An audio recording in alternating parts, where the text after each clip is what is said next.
Good morning, believers. Good morning, Israel. It's JD Nija, Word of Truth. With JD Nija, Jeff Deloach, coming to you from beautiful Sunset Beach, California. The beach is right outside past these houses. Yeah. So I'm going to go take a walk on the beach after this. I opened to Jonah today. Yeah.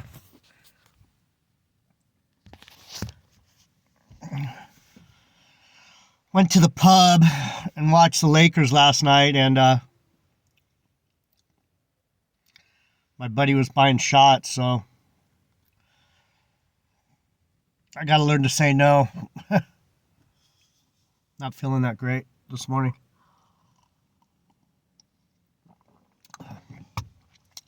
So what happened is I opened to Jonah. The first thing I wanted to say was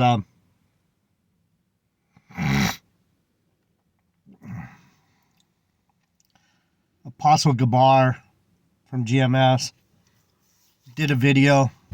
I just put it on for a minute so I could troll him. But he brings up the importance of knowing the Hebrew. And he's right.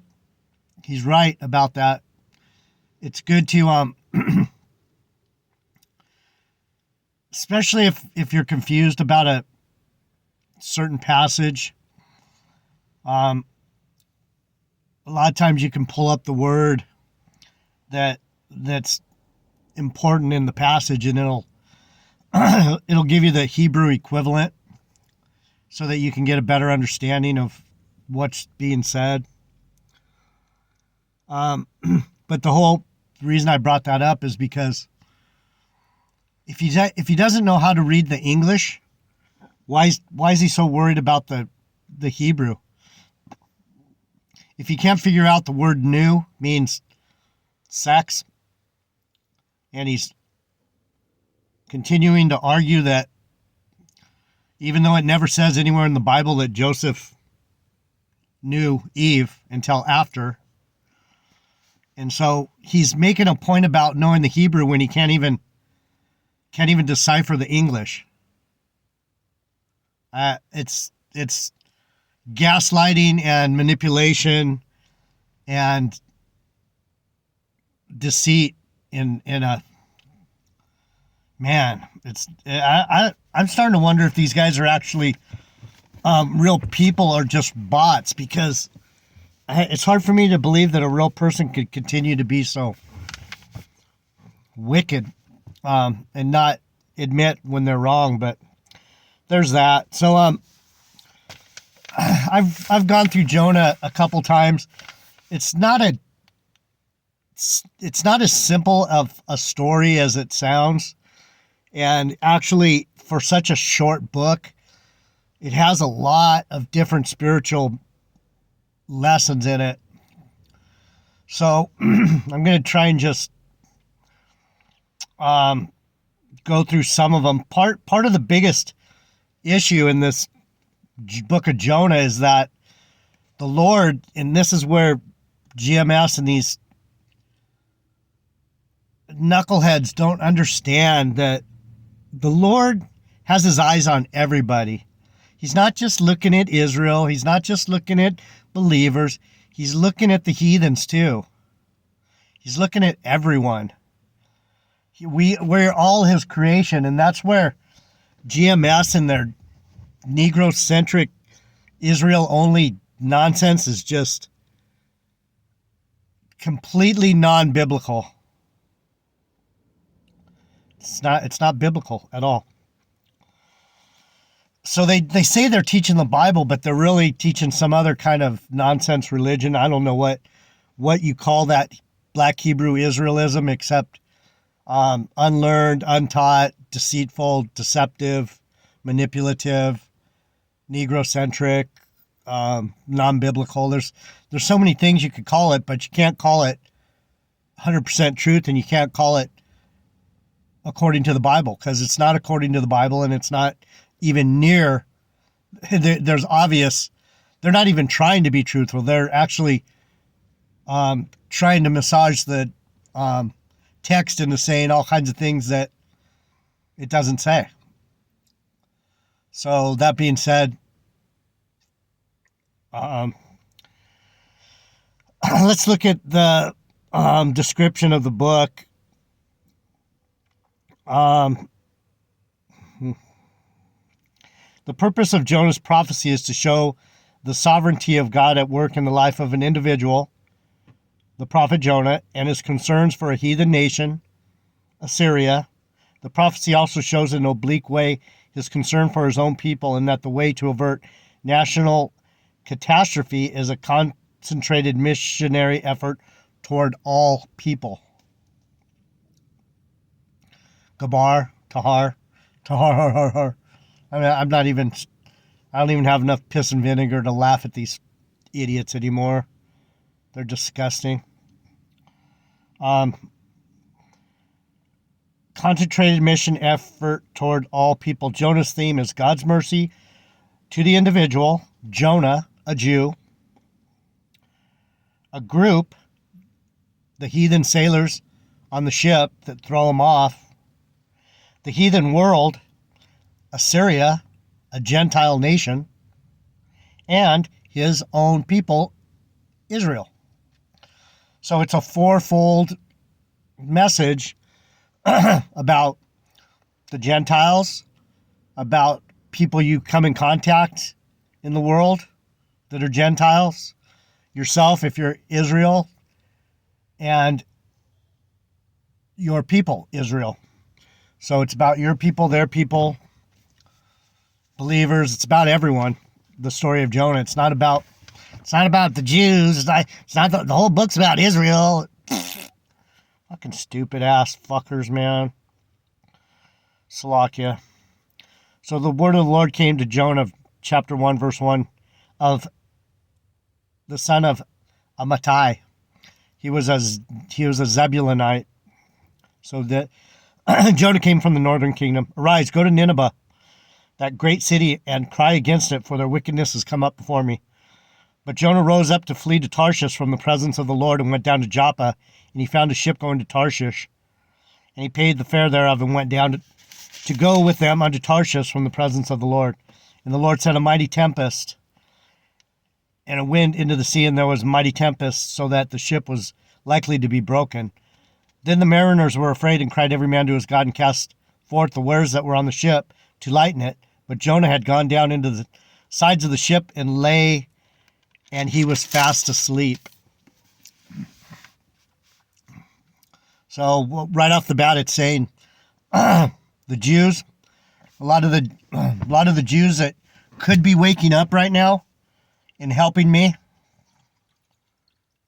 they're running. And I don't know if it's these Negroes. I don't know. I don't know who's supposed to be out here saying the right thing, but most of them are down in the ship asleep. They're just out like a light. They have no idea what they're supposed to be doing. They have no idea what the book's about. They have no inkling to say anything true. They're out. Most of them are out here not very well educated about the Bible, and they're proving it every day.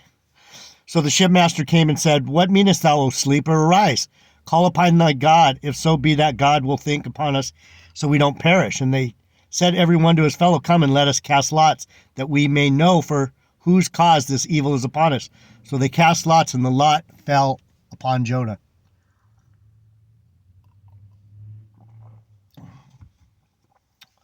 So what's interesting, that probably one of the biggest questions in this story is, who are these sailors? Are they Gentiles or are they Jews? Are they Israel or are they Gentiles? The fact that they casting lots was a Jewish tradition. So a lot of people would say these sailors are Gentiles, but we'll keep reading and we'll get, there's some more clues to who these sailors are. Being that they cast lots and the lot fell on Jonah, that means that they were calling on the Lord, and the Lord said, my prophet over here is the one fucking with you. And they said unto him, tell us, we pray thee, for whose cause this evil is upon us. They're asking Jonah, what the fuck, dude? Why is this going on? What is your occupation? Where'd you come from? And what people are you of? And he said unto them, I am a Hebrew. I fear the Lord, God of heaven, which has made the sea and dry land. Then were the men exceedingly afraid, and said unto him, why hast thou done this? For the men knew that he fled from the presence of the Lord, because he had told them. Then said they unto him, what shall we do unto thee, that the sea may be calm unto us? For the sea is wrought and very tempestuous. So right here, it kind of wavers a little bit. It's like, who are you and where are you from? And then he told him, I'm a Hebrew and I fear the Lord. And it says that they were exceedingly afraid. So that kind of makes you think that they know the Hebrew God, because they're like, oh shit, right? So they're afraid. When he told them that, they're like, oh, like either they knew enough about the Hebrew God that they knew that everything was falling into place. I don't know if they were believers, but they obviously knew of the Hebrew God, because they got exceedingly afraid. Verse 12 of chapter 1, and he said unto them, take me up and cast me forth into the sea, so shall the sea be calm unto you.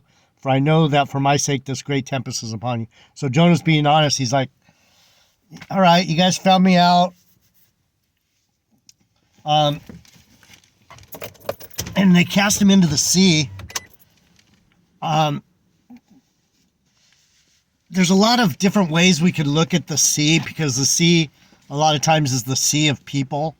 So there's metaphorical things going on here that we could look at, but it's basically saying, as long as you're not around us, go around some other people. So the sea metaphor is more like he was around these people and bad things were happening, like in normal life. Just say, hey, that bad things keep happening in your city. And they're like, what the hell? Why is this going on? And they find J.D. Nijah not doing what he's supposed to do, all drugged out or playing with some harlot or whatever nasty thing, or sleeping, not doing what I'm supposed to do. And they go, what about you, Jeff Deloach? And it's like, what? Who are you? Where'd you come from? Well, I'm Benjamin, Judah. And so they find out who I am, and then they're like, you're not doing what you're supposed to do, and go out of the city. We don't want you here. It was kind of like when the pigs went into the lake, the people didn't want Jesus around. They're like, man, you caused too much trouble. Go into the sea. So he's saying, just get me away from you, and you'll be all right.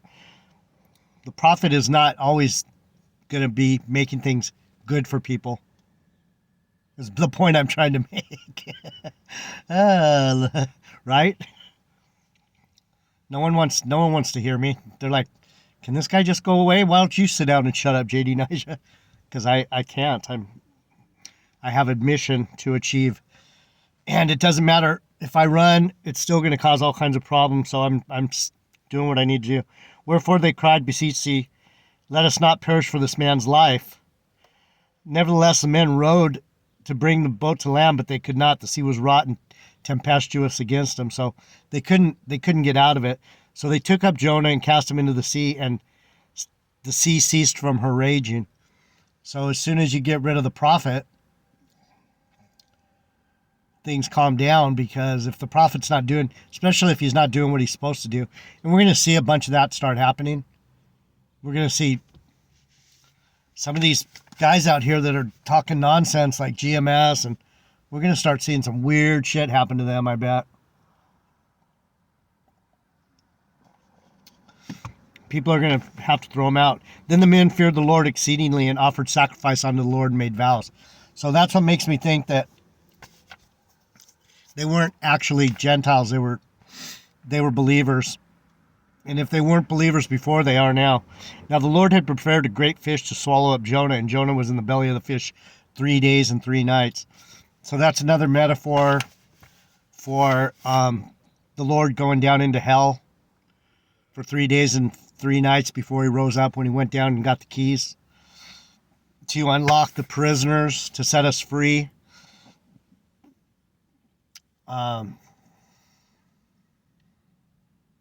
He was in a spiritual place.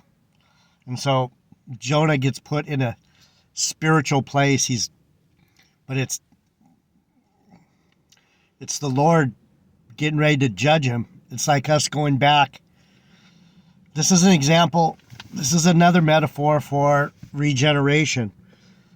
He wouldn't do what the Lord wanted, so he went back to the spirit world, and he's waiting for 3 generations to pass, because that's how regeneration works. You come back in the 3rd and 4th generation.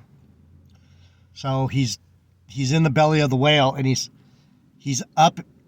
basically in the spirit realm in the beginning of 2. He's in the belly of the whale. He's in Abraham's bosom, you might say,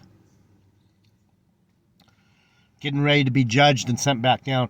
And Jonah prayed unto the Lord his God out of the fish's belly, right? And said, I cried by reason of mine affliction unto the Lord, and he heard me. Out of the belly of hell cried I, and thou heardest my voice. For thou hast cast me into the deep, and the midst of the sea, and the flood compassed me about. All the billows and thy waves passed over me. Right? So a lot of people don't understand what this is saying, because they don't understand regeneration, and they take it very carnally. Oh, he was actually in a belly of a fish. It's metaphorical, people. It's not to be taken word for word. It's not right? Let's get past that point right off the bat. Then I said, I am cast out of thy sight, yet I will look again toward thy holy temple. What's that mean? I'm going to be put back down on earth, and when I do, I'm going to look towards you again. I'm going to start over. I'm going to do what you said this time. Just like me, JD Nigel. What do I got? I got a little bit more. I'll come back. We'll finish it. This is stuff that you gotta kind of get a grip on yourself. This is a good teaching moment, because this is where you learn that the Bible isn't you can take it literally, because there's literal meanings, but you gotta, if you really want to get the true meaning of it, it's spiritual. You can read these things and you can figure it out, because it's saying the same themes keep coming. So you know that it is what it is. And the waters compassed me even to the soul. The depths closed around about. The weeds were wrapped around my head. He's saying, I was waiting to get judged, and it wasn't all that comfortable, because I had done wrong in my previous life.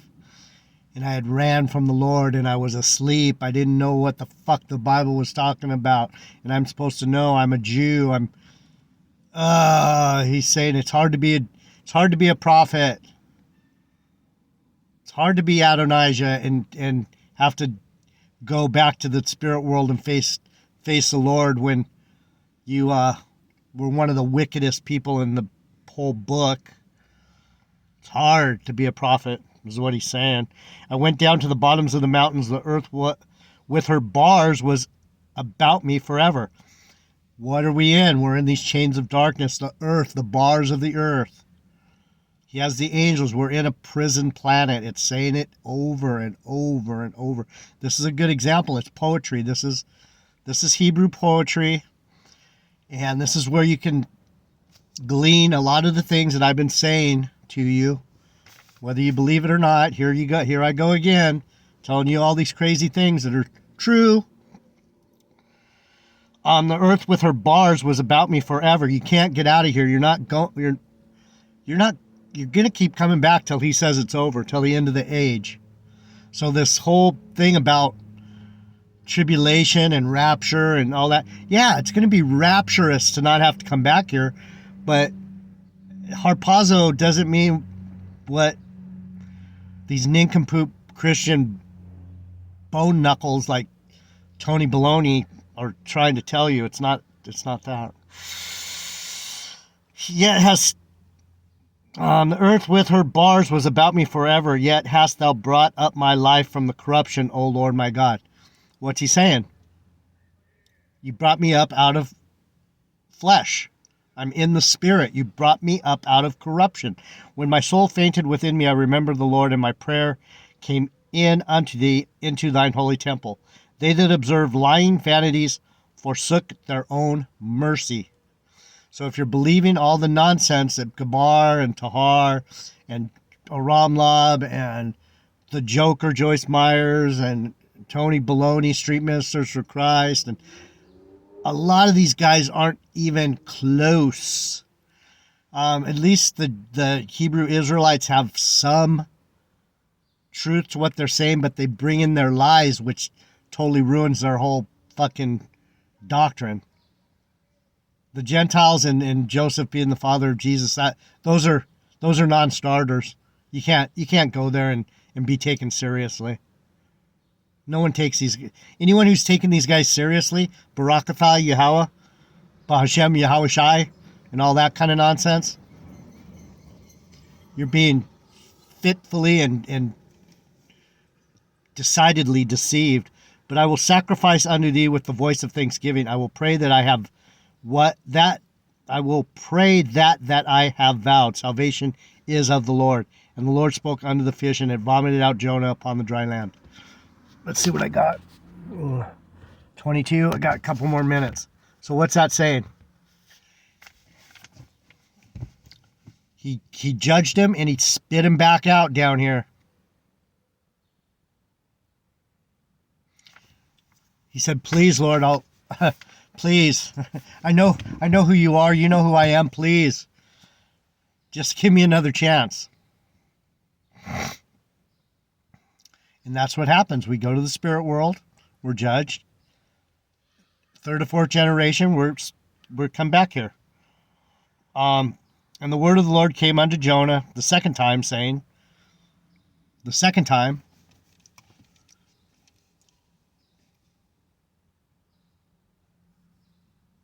so this is like an example of your first regeneration. You're like, "Oh, wow, where am I? Oh, please, Lord, don't. I didn't mean it." And then he spits you back down here into these chains of darkness. And the word of the Lord came unto Jonah the second time, "Arise, go unto Nineveh, that great city, and preach unto it the preaching that I bid thee." So he's saying it almost like he'd never heard it before. And the word of the Lord came unto Jonah the second time. Same thing. "Arise, go unto Nineveh, that great city, and preach unto it the preaching that I bid thee." What did it say at the beginning? "Arise, go to Nineveh, that great city, and cry against it, for their wickedness has come up before me." "Arise, go to Nineveh, that great city, and preach unto it the preaching that I bid thee." So Jonah arose and went into Nineveh according to the word of the Lord. Now Nineveh was an exceedingly great city of 3 days' journey. Another 3 days. What's that saying? It took him... What is that saying?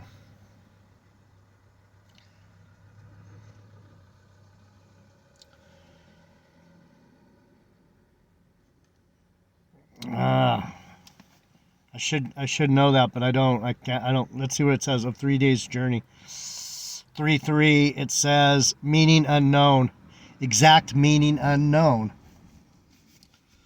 So there you go. There's one of those times when you saw JD Nija get stumped, and why did I get stumped? Because they don't know. They don't know what it means either. It means something, but we don't know. And Jonah began to enter. Is that funny? That was a funny one, huh? Exact meaning unknown. Well, I would help you out, but I don't know either. Means something though. And maybe one day I'll get that one. See that you can't have 100% truth. No one knows what that means. Ask Gabar what that means. What's that mean, Gabar, you dumb fucker? Sorry. And Jonah began to enter in the city a day's journey, and he cried and said, Yet 40 days and Nineveh shall be overthrown. So the people of Nineveh believed God and proclaimed a fast and put on sackcloth from the greatest to the least. All right, I'll be back. Let me see what I got. Yeah. I'll be back. We'll finish up this teaching in Jonah. I could probably do it in one more lesson. JD Nija, Word of Truth. Subscribe if you want to listen to a true man of God teach the Bible, a prophet, a royal of the royal line of David, son of David, Adonijah. I'm here every day teaching the Bible the right way, with humility and a contrite spirit. So join me and learn about your God if you believe, or your Israel. I'm out.